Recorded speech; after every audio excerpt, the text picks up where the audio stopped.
Wake that ass up. Early in the morning. The Breakfast Club.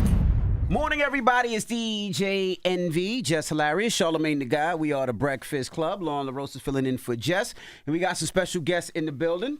It's been some time since you've been here before, like 7 years. Last time you were up here promoting Dinner Thieves 1. Yep. Gerard, Butler, and O'Shea Jackson. Welcome. Hey, how you doing? How you feeling, man? Hey, we just pretend there's an audience here. Whoa, you guys are amazing. We love you, Jerry and O'Shea. Appreciate y'all. Well, first and foremost, how are you doing? I know you're out in L.A., and I see the fires are crazy in L.A. How is that with you and the family? I'm literally talking, waiting for updates right now.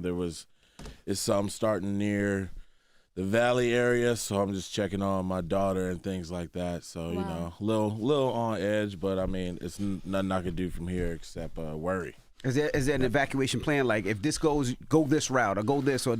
I mean, yeah, but as much as you can. I wasn't expecting some of them to be as close as they are when I got up, but yeah. So I'm just trying to be a helicopter dad right now as much as I can. Absolutely. Now let's talk about Den of Thieves 2. 7 years. Why did it take so long to shoot part 2? Yeah, tell us, Gerard. Well, you know, because O'Shea is a nightmare. And just he's such a princess, trying to get him to. I've heard. With Laker jerseys on, I heard. No, it was a bit of that, you know, and a little sprinkle of this, and it took longer than we thought. And by the way, truly for various reasons. One of the main reasons is when we first started writing the script is I thought we really hit gold in the first one, and it was very different. It was very clever. You know, it took a long time for that first script to get to that stage. So not to just turn out something and go, oh, here's the second one. You guys like the first one. But to be honest, it took a long time to make that script work. This one, you know, kind of all the twists and turns and how, because there's a lot going on in this movie.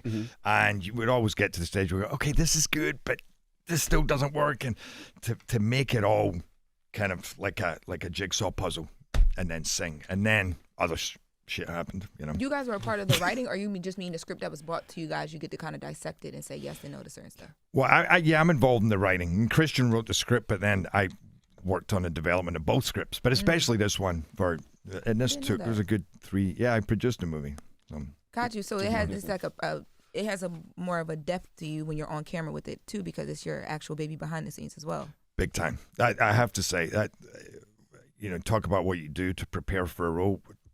Probably my main preparation is any script I do now, I've been with it for a long time. And you're sitting with it thinking of every moment, every part of the character, where you can take that. So when you get to the movie, you both know where you should be, and you kind of, I hate to say this, you're kind of cheating. You also know what each moment is kind of going to hopefully achieve with the audience. So, yeah, it's been well thought about. Now, you killed 50 Cent in the first one. I didn't kill 50 Cent. Yes, he did. You killed 50 Cent in the first one. They did. Yeah. Right. They killed 50 Cent in the first one, but he's back on this as an EP. Why was it important? There's no killing 50 Cent, really. There's one thing we've learned. So why was it important to bring him back as an EP, and how was he working as an EP? I mean, 50... If 50 wants his hand in something, it's really no denying it. You know, that dude, he's been very instrumental in, you know, my thought process on a lot of things, especially moving forward. Super excited about this. He's been giving me some great words of praise, but, you know, he's the man, and whatever he touches really turns into gold, so he knew he couldn't let go of the Den of Thieves. Stop it. Now, you got whooped a lot. Yeah, they whipped your ass a lot in the first one. Yeah, that's the worst part of the first one. But you grown a lot. It was so good, though, because you would have, like, towards the end of it, it all turns around. And you would have never expected it because you played the character so well as, like, this person that was not in control, but you were very in control. Yeah, you took a beating well. Yeah, it's always, shut the hell up, bro. But, yeah, it's always funny when that movie was coming out to see people's tweets from the beginning of the movie where it was just like, man, I don't know. If I was Cube, I wouldn't have let him did this. And then by the end, they talk about how dope the film was. But it really was art imitating life a little bit, because Den of Thieves 1, that's my third movie ever. And there's already an ideology of who I am because of my father and what I'm going to bring to the table, or a sense of entitlement, or that I'm not here to work. And Donnie in the first one is just somebody who wants to keep his head down, focus on what he got to do, get in and get out. And that was the same with me at that portion in my career. And then for the second one, you know, for it to take as much time as it had, I got a lot more projects under my belt. So the confidence was there for me to be able to lead, get it down, give me a crew to be in charge of, and not get my ass kicked for 2 hours. How do you? Oh, go ahead. I was gonna ask, are you tired of that? I feel like it's over now. I feel like you proved yourself enough where people are not saying the only reason you're in this industry is because of your dad. Or do you still get that a lot? Do you still feel like you got to fight through that? It'll forever be there, you know, and I don't have a problem with that. Like it's just people that don't know, and I can't concern myself with people who just ignorant to it or try to fight it. I mean, I got a kid. I got to focus on me, man, getting it done. Mm-hmm. I think in a couple of years, people are going to be looking at Ice Cube going, hey, look, there's O'Shea's dad. Why are you licking the mic, Gerard? Why you Because start it's licking very the mic? sexy, man. I get that. What was that for? Charlamagne's here. I don't think I touched it with my tongue. I don't have a very powerful voice, so I have to get close to the mic. What were you saying? This is how they do it in movies. I was though. going to Sorry. ask. I forget now. So in the second one, because now we know kind of like your role a bit more. Yeah. And how did you prepare differently? Because the first time you're preparing as an actor, it's like you got to kind of hide who you really are the whole time. This time, it's like, it's big you, not the little one. I mean, that was really my excitement, was that I'm able to play the same character but a different character at the same time. And a lot of the prep was just remembering where Donnie is, who Donnie really is. And honestly, I watched a lot of John Jones. John Jones in the beginning of his fights is just so cold and just still. And you can tell just his focus and his prep. And it's a lot of the same things with Donnie and what he does. So what, you learned to fight in this one? Because in the first one, you was getting your ass kicked. We talked about that. I'm kicking ass in this one. Okay. But just the idea of a fighter where it's how Donnie thinks in its simplest form of one simple mistake and I'm done. One simple mistake and Donnie is in prison forever. So the same thing with a fighter. If one slip up and you sleep, you know. So it was a lot of studying fighters for me. Did y'all ask about 50? Because I just walked in. Yeah, we had about 50 EP. Okay. Yeah. How did that happen? Why aren't all of y'all producers on the film? How does he die in the first movie and they come back and be a producer in the second one? You got to check the credits. I'm an EP. Oh, there you go. Talk that talk. Okay. That's right. Thank you. And I was going to ask, with this movie, it seemed like this movie leveled up a lot, right? As far as scenes, action, it looks totally different. Yeah. Do you guys do your own stunts, and how was the process of it leveling up so much? The first one, I'm not going to say, I mean, you could just tell just from the airplane scene and the airport, like they spent a lot of money on that. Does that mean more pressure now? Definitely. With a sequel, there's so many things that go into it that could make it go the wrong way. A lot of times sequels will rely so much on the first one, giving you so many nods to the first one that it kind of cheapens why you fell in love with it in the first place. But I don't know, budget, that's like really Gerard's, point. But like, definitely you have to step it up. But we were able to change the entire dynamic of the film. And the first one is more cops versus robbers. And this one is much more of a buddy action. And I think we use that to our advantage. Plus, I'm a different character than I was in the first one. So you're getting a film that can not only stand alone, but at the same time give you what you already love from Dinner Thieves. Even the coloring is different. Like, I noticed that too. Like in the first one, I felt like it was a lot warmer. This one is a lot more like cooler tones. I don't know if that was on purpose too, but it just changes the energy. Question. Like, Yeah. No, I think the idea was to give a very kind of different tone. Like Christian's a big fan of kind of new wave European cinema. So it's like O'Shea says, you keep the same story basically. You're following these characters, but cinematically it looks very different, and it's still kind of, it has a grittiness to it, but it looks very beautiful and captivating and shows a different kind of aesthetic and a different tone. So I'm glad you noticed that, because it is cinematically, this movie is beautiful. If that's all it was, it would still look amazing. But fortunately, there's a hell of a lot more going on than just the scope. But the scope is huge too. I mean, we got a lot more money for this one. And we did. Basically, that's it. We got more money and we got more time. I mean, people make a joke of how long it took. It's true. It shouldn't have taken that long. But the thing that did give us was to get everything in order and to get those little more magic moments. I always find that when you're developing a script, if, often the more time you get to let it kind of sit there and think about it, then you find all these extra moments and more layers and more nuance and maybe even bigger surprises. Because this movie it's so full of twists and turns and surprises. You just never know where it's going to go, where he's going to go, where I'm going to go, where the Panthers are going to go, who the hell, we have a ton of people after us too, and the heist itself. There's a lot going on, so it's kind of throwing you all around. It's so crazy how you turn off how I don't hear the accent in the movie. Like in the movie, American all day long, but now I can hear it go in and out. It's crazy how you're able to do that as an actor. Yeah. Is that difficult?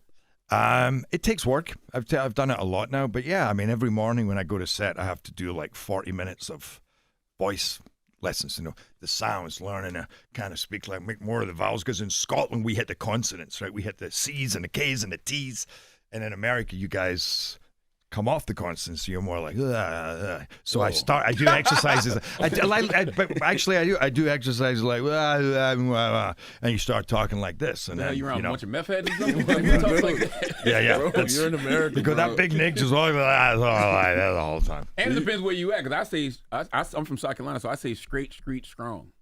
Okay. Yeah, that's true. I mean, if it's more urban, then I just play. No, that's just country. No, but I just played a New York character, and that was very much like, yeah, he did, he didn't, like that kind of thing. So was that the urban? That's the urban. That was more Italian. But that was more like that was New York. That was New York mafia. Give me some urban. No, wait. How he said his American murder versus your Scotland murdered. Oh yeah, murder. That's in Scotland. You go murdered, and in America it's kind of like murder. And I couldn't say that. It took me years. And there was a movie once I was shooting where I had to say, no, not if he's murdered. And I couldn't say it. I'm like, no, not if he's murdered, because we have such a thick R and D, But You mean American nigga and a Scotland nigga? What? So it's not about the money. It's not about the money. It's about the challenge. Yeah. Do you guys? How many careers has he ruined just sitting there in that chair? It's not about the money. It's about the challenge. Let's talk about that phrase. That's a phrase that's mentioned a lot in the movie. Yeah. Do y'all live by that? No. I was talking to him and for more press for this, because that quote keeps coming up. It's a little bit about the money. Mm-hmm. I'm robbing the Federal Reserve in the World Diamond Center. It's a little bit about the money. I thought you were talking about in real life. That's what I'm talking about. Real life. That's talking about real life. I mean, talk about it too. Deion Sanders and my pops have a quote. If everybody doing it for the love, I'll do it for the love. But if everybody, we all getting paid, we all getting paid. It's just the world that we live in. That's true. But you have to take those challenges to uplift yourself, to get yourself to a new tier. I'm easily content. It's easy to get stagnant when you don't need much. So if you don't take those challenges, if you don't take those risks, you're just going to be in the same spot every single time. And there was a portion in my career where I felt stagnant, where I felt like, we're not going up, but we're not going down either. And one night, I might have been faded. I DM'd Kobe Bryant, and Kobe. God bless the dead. Yeah, I asked him. I was like, dude, you've done everything. How do you keep yourself wanting more? How do you keep away from being comfortable? Right. Give me some movies. Give me some books. Give me a quote, a mantra, anything. He gave me his number. Oh wow. And so I'm drunk, so I'm not about to call Kobe right then and there. So I hit him. And he was like, all right, I'm going to call you in a few days. So for 2 weeks, I was waiting by my phone, just waiting for Kobe to hit me. And then I was in a Uber coming back from a table read, and he called me. And I remember I told the Uber driver, I was like, hey, can you turn the radio down? Kobe Bryant's calling me. He was like, Kobe. I was like, yeah. So now the driver is looking in the mirror while I'm on the phone, and I talked to Kobe for 25 minutes. And he said, that feeling that you have not done enough, or that where you are isn't good enough and you want more and you don't know why you want more, hold on to it. Because that's the only thing that's going to make you want to take shots, take risks, and uplift yourself. And then like that was the first and only conversation I had with my hero, because 2 months later he was gone. Damn. Wow. I would think, I don't, maybe I'm just, this is just me in my mind and what I think your life is like. I thought you was having be around these type of people all the time. I mean, I'm around them, but it's not like I ain't got their number to just be like, hit them up and call them. But it's just one of those things. Like if I didn't take that challenge, that risk to even message him, I wouldn't have never had that conversation. Do you ever ask your pops, like, your pops, can you connect me to such and such? Or you just always try to make your own connection? No, I try to do it on my own. I don't, it's just it's realer if you do it organically. So, luckily I've been able to work with some amazing people where I can call, 50, ask him some stuff. I can talk to Gerard. I can, rest in peace, Ray Liotta, being able to work with him and things like that. So it's just about keeping my head down, and then when I see the opportunity to take a challenge, knock it out the park. Question, didn't you go to school for screenwriting? USC, yeah, University of Southern California. So it's interesting to me, like Envy said it earlier, just he asked the question about, do you get respect for yourself? Now I'm like, yo, you really put in the work. Like you went and really studied your craft. They don't give a damn. We get dragged for the nepotism conversation. I think you unfairly get that too. Yeah, but I love it. I mean, you're not about to make me feel bad of just like, oh, you had a good life. I'm sorry, man. I hope y'all all grow to have nepo babies yourself. But I'm not running from that. You're not about to make me feel bad for my blessings or my family and try to run from it. Get mad, get glad, get heavyweight trash bags. I don't give a damn. You always felt like that? I mean, no. It takes a lot for you to get there. You start to believe and listen to people. Any talks of that getting out of a shadow are from the outside looking in. It's not a shadow, man. Your parents or whoever did not put in the work for you to feel ashamed for all the sacrifice that they went through. That's beautiful. So it's just like, the way that I look at it, it's been happening for centuries. It's not a shadow. It's taking the Jackson name and pushing it even further. And then when she's ready, my daughter's gonna have to do the exact same thing. So when you look back at the the ends of time, we still there. Are you surprised by your voice sometimes? Like how big people look at you. Like I seen when I think it was you said something about Andrew Schultz, right? And it went viral like crazy. Were you surprised about that, or was it one of those things you just with the homies like, this is how I feel, and you just thought it was going to end there? Yeah, I didn't think my words even meant that much. And I don't have a problem with Schultz at all. I just thought the comment was weird. It's not that I had some soapbox moment where I put up 4 or 5 paragraphs on Twitter or even continue to do so. It's just, the comment was weird, and that's it. I sometimes don't recognize that people give a shit because I've said so much that you didn't give a shit about before. So they pick and choose what sticks, and you never know what does. And sometimes I gotta just remember that you do have a little bit of weight, and I don't mean nothing by it. It's just what's on my mind. And you said you was a fan. Yeah, exactly, bro. Like, first of all, he's fucking hilarious in tires. Love tires, but like, it's just how people are gonna run with it. And even when you do interviews and stuff like that, you have to be conscious of like what's going to get clipped, what's going to be spread out there. People are not going to click the link to the full interview. No, it's just not going to happen. So you just got to be mindful of this stuff. It's just the game of the internet. How has LA changed from everything that's going on in the last year? Right, you're a huge LA fan, huge Lakers fan, huge Dodgers fan, huge Kendrick fan. Yeah, and we've seen. This has been LA's year last year. So how have you seen the change of LA as far as people outside the scene? I feel like every region, every now and then, whether it be the South, East Coast, West Coast, every now and then there's something that jolts them where they got the sound. And right now, I feel like with Dot, with Tyler, we got the sound. My Pops and Snoop put out an album. Like, the sound is there. Absol. Absol. Blue Lips by Q. Like, the sound is there right now. And even other artists like Doja and Billie Eilish, my man Vince, like, we got like 20 people out right now. Right. And so it's a beautiful time on top of the Dodgers just being disgusting. I'm sorry, New York, bro. I'm sorry.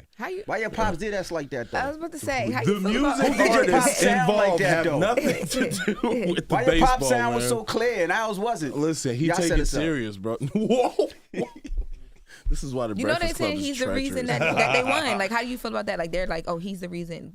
He's a part of the win. Like, he's a part of the motivation of the win. There was a guy out there twerking though. That was a little strange. Bro, don't talk was about kinda crazy. Dave Roberts, bro. The manager, yeah, I'm Yeah, bugging. Dave Roberts. Yeah, that's wild. But it was a beautiful It feeling. was a good day. You just wanted to shake your You're ass. having a good day, I guess. It was a beautiful feeling. You know, I'm not gonna act like I'm this diehard baseball fan. I've always said baseball needs more dunks and touchdowns. In steroids. But so going to that game, seeing that field, having that nervous feeling of the World Series, and then watching my guy walk the entire field, doing his thing, being in his element, it being so clear and him knocking it out of the park, it's just one of the proudest moments that I've had as his son. And when he was done, I looked over at my brother and my sister and was just like, man, he did it. You know, it's just one of those weird feelings that are out of a movie.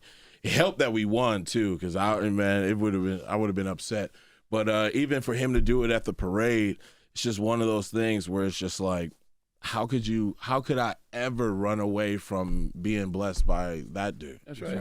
I got a couple more questions for you, but when you talk about LA, I feel like LA really needed the year that it just had. Yeah. 'Cause I don't think we talk about the loss of Nipsey, the loss of Kobe. LA took some real big L's. And there was a part when during the Pop-Out show, Kendrick said that. Kendrick was like, yo, the city ain't felt the same since Nipsey died. And I don't think people talk about that enough.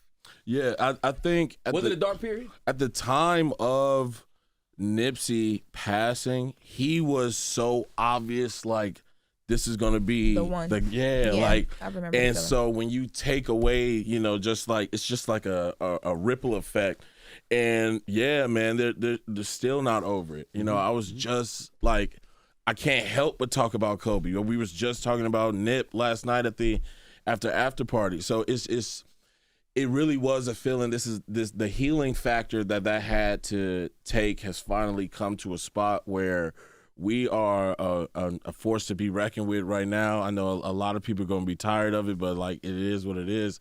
But What you just said is a good way to put it. I'm paraphrasing, but yeah, it feels like the city's healing. yeah, it's healed. And then like right now, I'm looking at my phone to see who's affected by the fires right now. So like, it's just another thing, but we're in a beautiful place artistically, and I'm proud of everybody who's from the city doing their thing. They got to go, too. Okay, They got one more. when it comes to screenwriting, what did you learn at USC that your father didn't learn? Because I'm only getting this from the Straight Outta Compton movie.